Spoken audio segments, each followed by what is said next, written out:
let me address something which is, I guess, common with this audience, and it will be common for our viewers who will be watching the show later.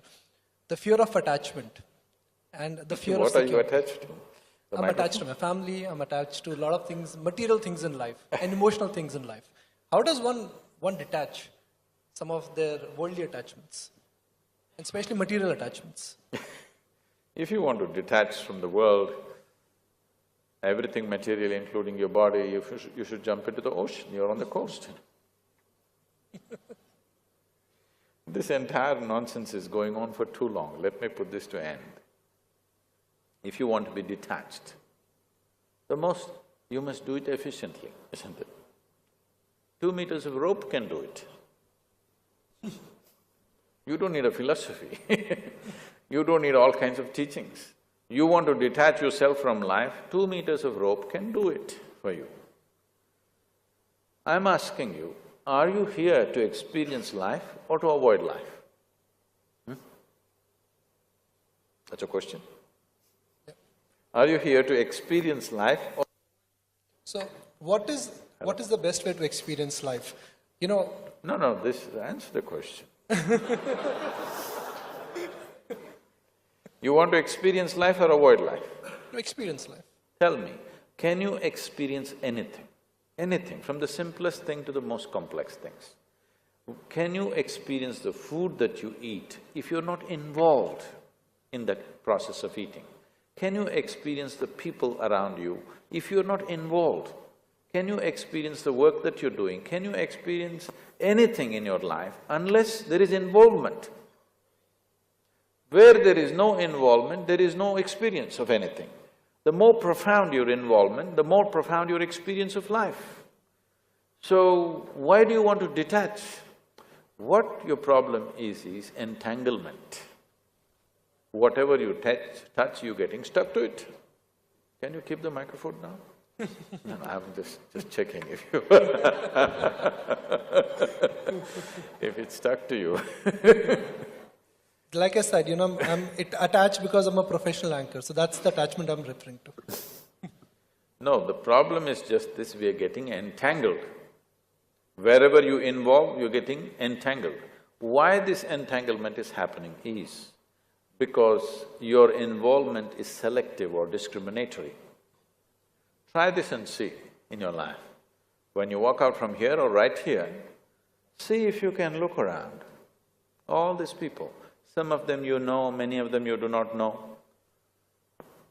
Just see if you can look at every face with the same sense of involvement.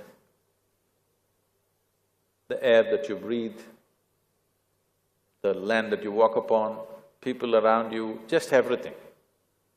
Show the highest level of involvement that you can manage. Whatever your level of involvement is, just the same level of involvement with everything. You will see involvement is a fantastic thing and there will be no entanglement. Now I'm willing to involve with this person, not involved with this person. Now you'll get tangled up. So because you're getting tangled up, you come up with a life-negative philosophy of detachment. Detachment will never happen. Those who are trying to detach will get more and more entangled because this is the nature of your mind. Shall we do an experiment with you? I'm going to move to the next part. No, shall we do an experiment with you? He's being very detached with me. Shall we do an experiment with you? No, I mean, we can always do it. Okay. Right now, next 10 seconds, you should not think of monkeys. Don't think about monkeys. Only monkeys, isn't it?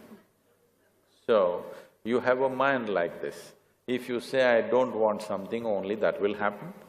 In this mind, you say, I don't want to be attached, you finished.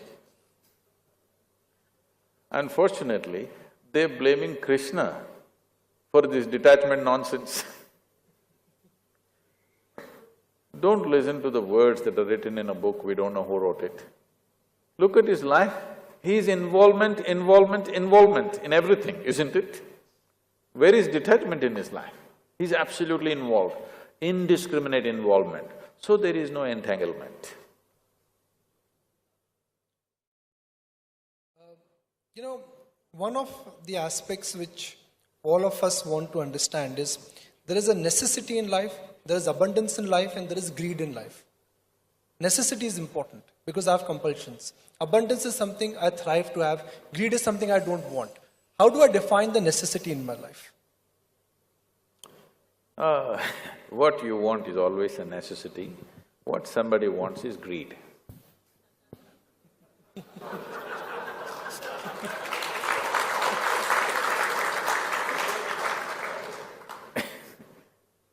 So let's not get into this kind of descriptions of any human being. The thing is just this, the nature of the individual human being is like this. Wherever you are, you want to be something more. Yes, is it true for everyone? Wherever you are, you want to be something more. If that something more happens, what? Something more. If that something more happens, what? Something more. So you seem to be going in installments towards something. What is that something? Suppose I make you the king or queen of this planet. Are you settled? Don't look at me hopefully, I won't make such a blunder. If I make you the king or queen of this planet, will you be fulfilled? No, you will look at the stars. This is the nature of the human being. It doesn't matter what nonsensical teachings you give them, you cannot stop it within this, even in a single human being. These kind of teachings, be content, be happy with what you have, has not worked for a single human being on this planet. It will only work either when you are sick or you become too old for anything. Just suppose today you're down, very ill. You'll say, oh, what I have is enough, I don't need anything more. Tomorrow morning you're feeling a little better, again ready? Yes or no? So the nature, the very nature of being human is this, that you always want to be something more. How much more will settle you for good? If you look at this, you will see that it's not more, you want all. What you're looking for is an infinite expansion. If you try to achieve infinite expansion through material means, you will become an endless run. It's like trying to count 1, 2, 3, 4, 5 and one day you believe that you will say this is infinity. No such thing will happen, you will just become endless counting. Your longing to expand limitlessly is fantastic. The means that you're employing is very miserable because through physical means, you're trying to get to a limitless or an infinite state.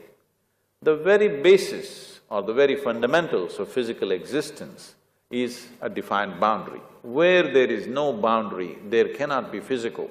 We call this a physical body because there is a boundary line.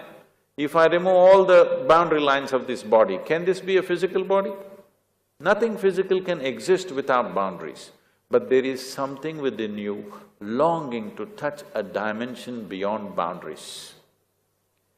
Your longing is fantastic. The methodology is a hopeless methodology. Now, this is not about greed, this is not about conquest, this is essentially a longing to expand because a human being cannot live within the limitations of physical boundaries. We want to expand to a limitless state. If this has to happen, the only way you can be successful is you transcend your physical nature in some way. If your experience of life touches a dimension beyond physicality, only then this will happen. If your experience of life touches a dimension beyond physical nature, then we use this most corrupted word called spirituality. Spirituality does not mean looking up or looking down. It simply means your experience of life has touched a dimension beyond your physical nature. What is the significance of such a thing? Why should I do this? It is simply this, everything physical about you is acquired. What you call as my body is something that you slowly acquire over a period of time. What you call as my mind also is physical. The content of the body and the content of the mind you gathered from outside through impressions and food that you consume. So, what you have gathered at the most can be yours, can never ever be you. The dimension beyond this physical nature is what you're experiencing as myself, but you're not experiencing largely what's happening in most human beings 99% of the time is just physical and psychological drama. Thought and emotion occupies 99% of your existence, isn't it? There is no experience of life as such. Everything is just psychological drama. In this psychological drama, you have pleasant dramas, unpleasant dramas, horror stories, everything happening. But it is all made by you, unfortunately, not consciously made in compulsive reaction to situations in which you exist.